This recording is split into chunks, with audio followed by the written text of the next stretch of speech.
Well, Patty, the other day I was working the office here at Happy Acres Campground in Angle, Indiana, and somebody was inquiring about renting a site. And when I quoted him the rate, he was taken aback by the cost of renting an RV site. In fact, he said he thought he could rent a hotel room for the same price. And No. I don't know that you could, but I thought this would be an interesting topic to talk about. So let's talk about it in this episode of Travels with Delaney, The podcast. Hey everyone, welcome back. My name's Patrick. I'm Patty. And we are joined here on the podcast sofa by none other than Mr. Truman Marshall, Yep. our Cavalier King Charles Spaniel. And his sister Bess is over in the theater seats. Don't forget her middle name, too. Yes, Bess Margaret. That's it. All of our pups have had middle names. Yep. Our very first one was Madeline Francis, who was actually named after my grandmother and great-grandmother. And we just called her Maddie. Yep, Maddie. Yep, Maddie. Maddie Moo. Maddie Moo. And then we had Delaney Christine. Yep. And Delaney was the name we were going to give to our firstborn female, Yeah. which we never had, so we gave gave it to her. And then these two guys, if you take a guess why they're named Truman and Bess. Yeah. See if you can figure it out. Everybody always thinks Truman's either because of the Truman Show or Truman Capote. But Strike some one. people, if they're old enough, when we say his sister is Bess, they're they'll like, figure it out. little Missouri Little law. history. Yeah. So anyway, well, today we're going to be talking about the cost of renting a campsite. Right. But before we do that, we have to do another exciting round of this or that. Oh, no. So, Patty, by the time this goes to air, Okay. National S'more Day will have just passed because it's coming up on Saturday, August 11th? I don't know. No, the 10th. 10th. Saturday, August 10th. Yes. Yeah. And I thought, well, maybe we should give you an option All if right. you were to have a s'more created by me. Okay. Would you rather have a s'more with graham crackers, a toasted marshmallow, strawberry jam, and chocolate? Or would you rather have graham crackers with a toasted marshmallow, Yeah. peanut butter, and chocolate? Ooh. This is toughy. I know. Because I think both of these. Because we've done banana with chocolate, and that's awesome. Yeah. Banana and peanut butter and chocolate. Yeah. No, this would just be chocolate and peanut butter. I think I'm going to go with strawberry. Strawberry for the win. Yeah, because I like strawberries and chocolate. Yeah. So And we've yeah, never done one of those. We should do that. We should try that. That because sounds I was awesome. thinking it's like a chocolate covered strawberry. Yeah. So you could use some strawberry jam. Yep. And then with the if you get the chocolate warm, so it's melty, Yeah. and then maybe the marshmallow. I think you have to have the marshmallow to make it a s'more, right? Well, I think so. Is it even a s'more if you don't have? I think it's just chocolate and graham I know. cracker. I tell you what shocks me It's is I didn't boring. even know there was a National S'more Day. No, I did not There's either. pretty much a national everything Day, yeah. I mean, you can usually find it, and the great thing about this year with National S'more Day is our weather has become fall-like here in Indiana. And it's going to be nice and not hot and sticky and I know. yuckos. So we're actually having a community bonfire that night at 8 o'clock, and we're providing s'more kits to everybody staying in the park. And I think it's going to be perfect because I think the high on Saturday is upper 70s. Well, And yeah, so around by 8, there. Yeah, so by 8 o'clock, it ought to be just perfect for a Well, if campfire. it's like today, by 8 o'clock, it'll be like 65. Yeah, it's going to be 66, nice. You'll it'll be able good. to, like the fire will actually feel nice. Yeah, it won't be toasty. like, ooh. Ooh, toasty. It won't be like a sauna. That's right. And we're actually basically full this weekend. Yep, we are. And so let's talk about rates. Yep. So Let's talk about rates, So I baby. started by saying that I had talked to this gentleman. By the way, he did end up booking with us. Okay. But the rate that I quoted him was $60 a night for a And he full was- hookup He pull-through. was like, He just said, shocked. he says, I think I can get a Hampton Inn for that. no, you He can't. goes, well, I used to. And I When? 20 years ago? I don't know. So I told him, I said, well, sir, there is a hotel 1 mile up the road here. Right. It's a Wyndham Garden. No, I don't know what it is. It's Wingate. Wingate, I think. I think it's a Wingate. Wingate. Yeah. And It's beautiful. honestly, their rates, every time I've ever checked, have been around $160 to $200 a night. And we haven't booked a hotel in a really long time. I think the last time we stayed in a hotel. Well, when we went and got the Lance, we went to Texas and we had to get there quickly. It was like COVID time. Yeah, and I think we spent over $100 for that room. I think so. At a La Quinta. I think it was around 100 or a little more than 100.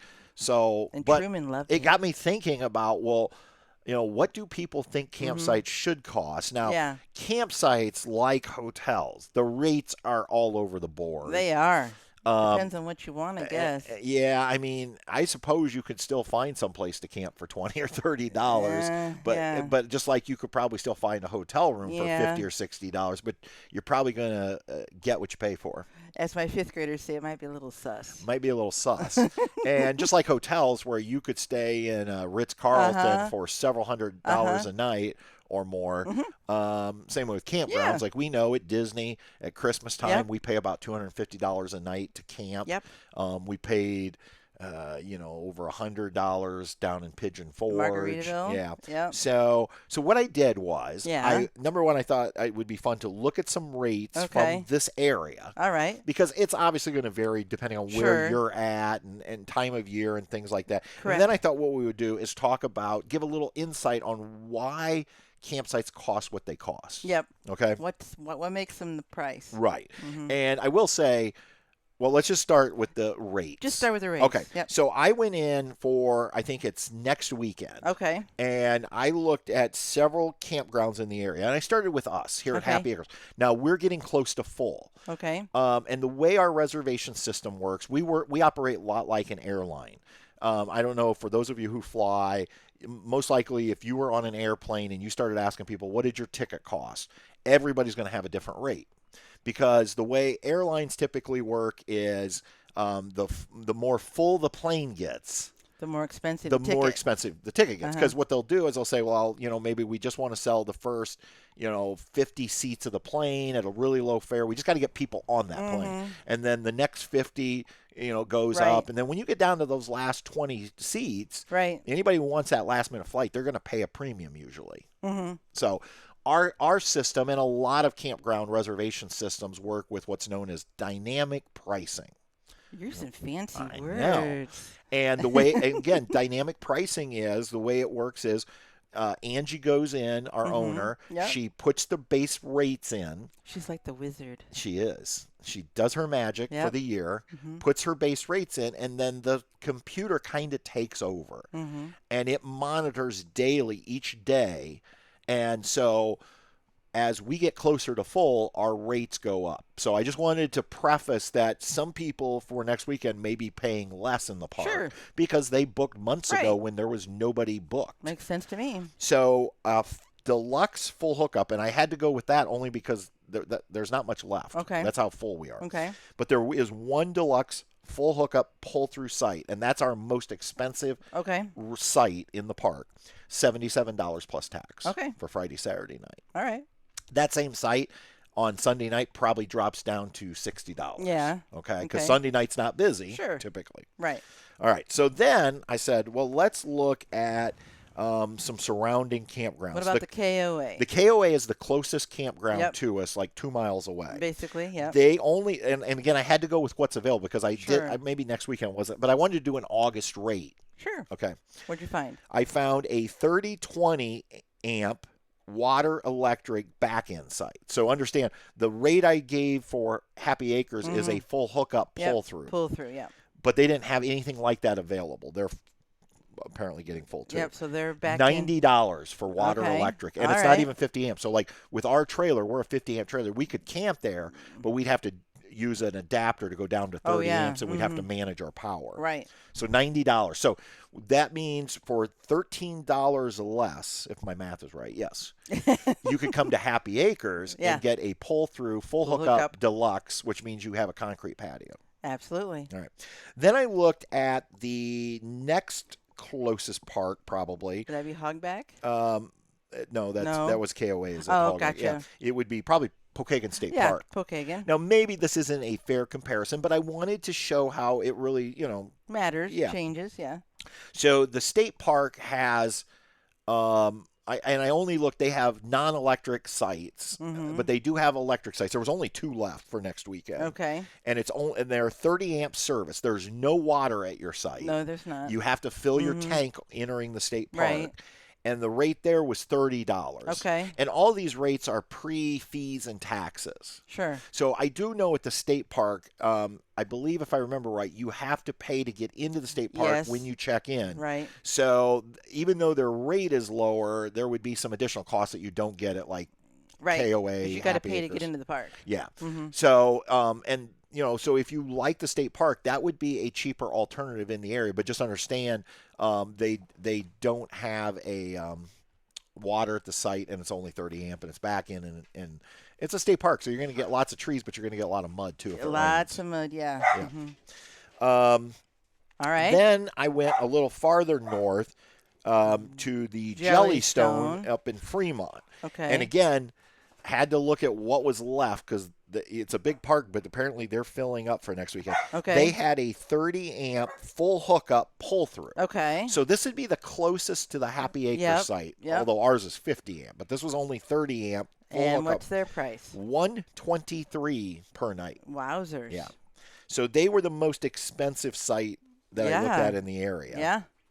And then finally, Harrison Lake State Park, which is about 50 minutes away to the east. Yeah, it's in Ohio. It's an Ohio State Park, and I just thought, well, let's do a comparison. Their rate was $32, and they didn't have much left again, but they had a 50 amp back-in site, so no water at your site. Right. There's a place for you to fill your tanks entering the park. That might be the best deal in the area if you don't want full hookup, because we've camped over there. It's a nice campground. It's very nice. Yeah. Not a lot to do in the area. No. Other than just in the park. Right. But yeah, 50 amp for $32 plus. I think there's, again, those state parks, typically when we booked them, there's a few fees that get added in. Right. Sure.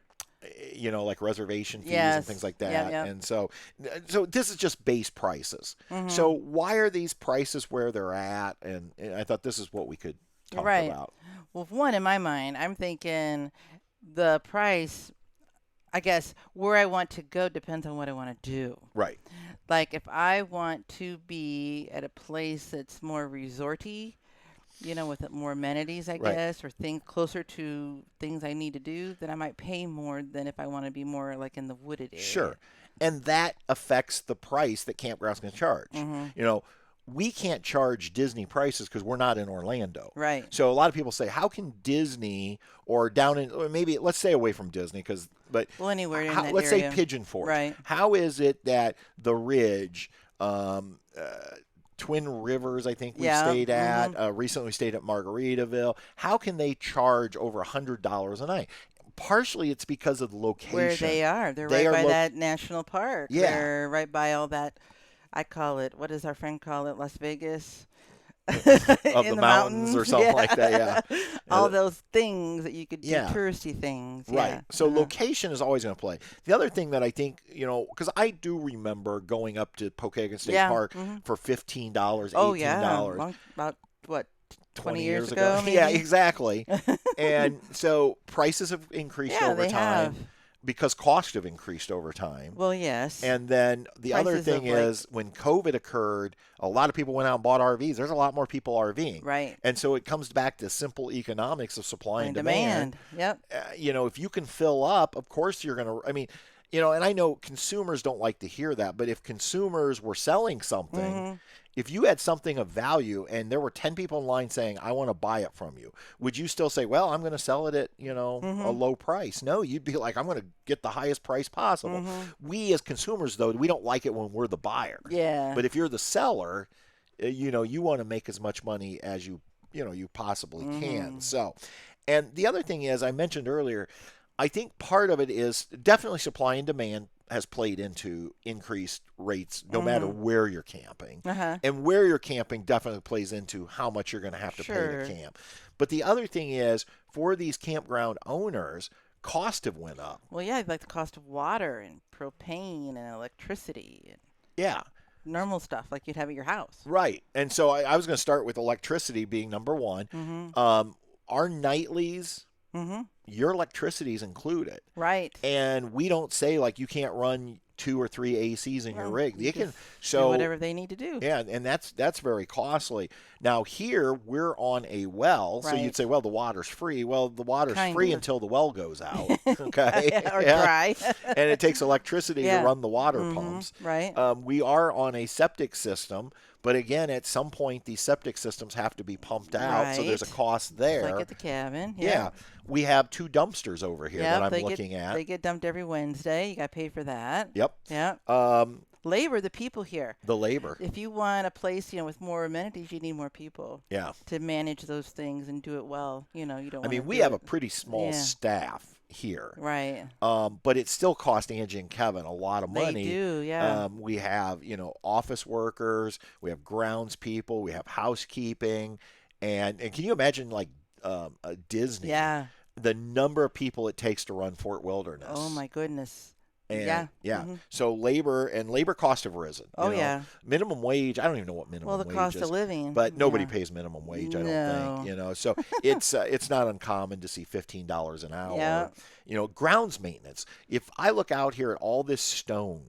Well, and then just think of all of the mowers. Right. And the tractors. gas for the mowers. Kitty, and that's what they call it here, Kitty. The excavator. And what the big blue, I call it big blue. The big tractor. Yeah, the big mowing. tractor now. And just all the equipment you need to make sure you can manage your park. Right. And keep it like they want it, nice and clean and mowed and organized. And yeah. Right. Mm-hmm. Yeah, I mean, there's just a lot of added, like when people show up here, they always say, oh my gosh, your park is so beautiful. But it didn't get it's that so way well easy. maintained Yeah. and manicured. But that all costs money. And that doesn't happen overnight. Yeah. No, it doesn't happen overnight. The pool, Yeah. I mean, there's chemicals that we have to buy for the pool. So Right. again, just trying to share the other side of when you're pulling into an RV park and you're saying, I can't believe you get $77 a night, realizing that we're not in fact, this particular park, I think Angie and Kevin would be thrilled if we break even. I think so. Because this is it's not a new park, but it's basically like a new park because they've had to invest so much money in to get it back to. But I'm thinking someday they want to make it rain. They would like to see a profit at some point. And I can tell you in 3 years that has not occurred. No. Unfortunately. So, but I think we're getting closer to at least break even. But I mean, that's the thing, even at Disney, where people, a lot of people will say that's ridiculous, $250 a night. But everything you get there, your access to all that stuff. Right. Or at Margaritaville, Yeah. where, a lot of people might say, well, $110, $120 a night is ridiculous at Margaritaville. But again, they have to pay those ladies to go around and sell $5 margaritas. And they have a lazy river. And they have a margarita cart. I know. The best part of the whole place was the margarita cart. Yeah. I mean, it just depends on, I guess, it's just everything is a cost. Right. It's not just like, here we go. Done. I think a lot of times as consumers, one, we don't care about profitability, but I also think consumers don't understand. We only see what we're paying. What and it costs them. Yeah, and it's like, oh, you're making tons of money. I use this example when I teach intro to business and we're talking about profit margins and things. I always use Cracker Barrel as an example because most of my students know what Cracker Barrel is and they probably ate at Cracker Barrel. Yeah. And, I say, when you go in and have breakfast, I'll ask them like, what's a breakfast cost? And a lot of times they'll say something like, maybe $8 or we'll just say $10 now because prices have continued to go up. And I'll say, okay, how much of that $10 do you think is profit for them? And they always are like, oh, probably $5, $6, $7. Too high. Yeah, and then they're always amazed when I say at best 50 cents. And they're like, oh, no way. And then I'll pull up the annual report because Cracker Barrel's a publicly traded company and they have to disclose that. And they typically run about a 3 to 5% profit margin in the food industry. And they're like, well, where's all that money going? And then we'll start going through it in class. Yeah. And you got your eggs, you got your bacon, your sausage, your, grits and whatever. And we take all that out. But then, we have to pay that server. Okay. We have to pay those cashiers when you check out. We have to pay the mortgage on that building and that land. All the the merch. dishes and everything. Oh, they yeah, the use. supplies, electricity, water, sewer, and then, and we can actually see a lot of that. And then there's marketing costs, those billboards that directed you to it, those have a cost. And so I think a lot of times we, like I said, as consumers, it's easy for us to complain about how pricey things are, but we don't always, unless you teach business for a living, you don't always understand. And so, what's going on. I think our rates here are, I think they're phenomenal compared to. Yeah, I mean, don't get me they're wrong. awesome. As somebody who travels and books RV sites, we always want a cheaper site if possible. Sure. But we also understand sometimes, and we've booked some cheap sites, and have. when we're out of here. Peace out, Boy Scout. Out. Yeah, exactly. Yeah. So anyway, I don't know. I just thought it was an interesting topic. Well, and I just makes you think people aren't always aware of prices, really. Yeah. They don't see it, and I guess notice. Like, I don't notice all the time how I'm like, okay, then you realize, oh my gosh, it was that much, before, or this much now, and you don't always pay attention to all that. Yep.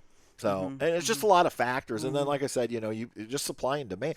I mean, here's the thing. If people stop RVing and RV parks are hurting for business, then they will be forced to drop their prices. Sure, yeah. That's why I always say about Disney. If people were to quit going to Disney, they might be forced to drop prices. But as no long one's as going to stop. Yeah, I mean, people they stay busy all the time. They are busy all the time. Yeah. And so, I don't know. I just thought it was just an interesting, and like I said, he did end up understanding later. He right? did, yeah. He booked, and he's excited to come back because he hasn't been to Angle in 40 years. He's coming for a reunion.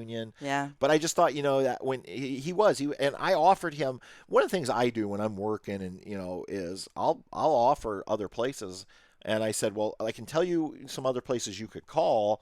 And when I said KOA, he's like, well, I can tell you right now, they're more expensive. So, I mean, he's an RVer. He knows. Yeah, he was just trying to get the best deal, probably. Yeah. But save a buck or two. I offered him another location I didn't even talk about here. Yeah. That probably would have been cheaper, but he was like, yeah, thanks, but no thanks. He knew that one. Yeah, he knew that one. And a little sus, yeah. Yeah, but anyway, I just thought, like I said, it was just one of those things. I get so many of these ideas now for these podcasts just from working here because I'm seeing a different perspective. We are customers or consumers when we travel, right? But when you're working with them, you're the opposite side. You kind of see the other side, and I have a little insights into the back side. Right. That I think a lot of people don't. In fact, I was thinking we're going to do an upcoming episode talking about cancellation policies. So look for that podcast in the future because that's a hot topic too. Oh, it is. And it is. But I want to do a little more research, not just on our cancellation policy, but I want to look at some other parks, and then you and I are going to have an open discussion about that. All right. All right. Well, that's it. What's the max you'll pay? I'm curious. And what do you consider too much for an RV site? I know there's going to be several of you are going to say, you know what, I don't pay. I stay on BLM land or places where I camp for free, and that's great. If you have that and you enjoy that is awesome. Everybody camps differently, so exactly. It just depends. We don't have a lot of that here in the Midwest. No. Not a lot of places that you can go camp for free. And then there's some people who are like, you know what, I'm not camping for free out in the middle of nowhere, and they want the full glamping experience, and that's cool too. Yeah. And I think you're right. I think that's the big thing is respecting each other's style of camping, even though it might not be right for you, if it's right for others. Yeah. But for those of you who do rent campsites, would love to hear, what is your breaking point where you're like, no, I just won't book? Or does it vary because you realize, hey, if I'm going to, a very popular place like Pigeon Forge, Tennessee, I'm probably going to have to pay a little bit more than if I was camping in, let's say, Crossville, Tennessee. Because I want that margarita card. I know you want that. I love the margarita card. All right. Well, thank you everyone for taking time out of your day to listen to us and join us here at the podcast. And also a huge shout out to our friend and producer and editor, Mr. Jim Kuzman. Thank you, Jim. And can't thank him enough. We do it every week, but I never can stop saying thank you. Yeah. And so, all right, everyone. Well, we appreciate you stopping by. And until next time, we'll see you. On down the road. Bye. Travels with the lady. We'll see you on down the road.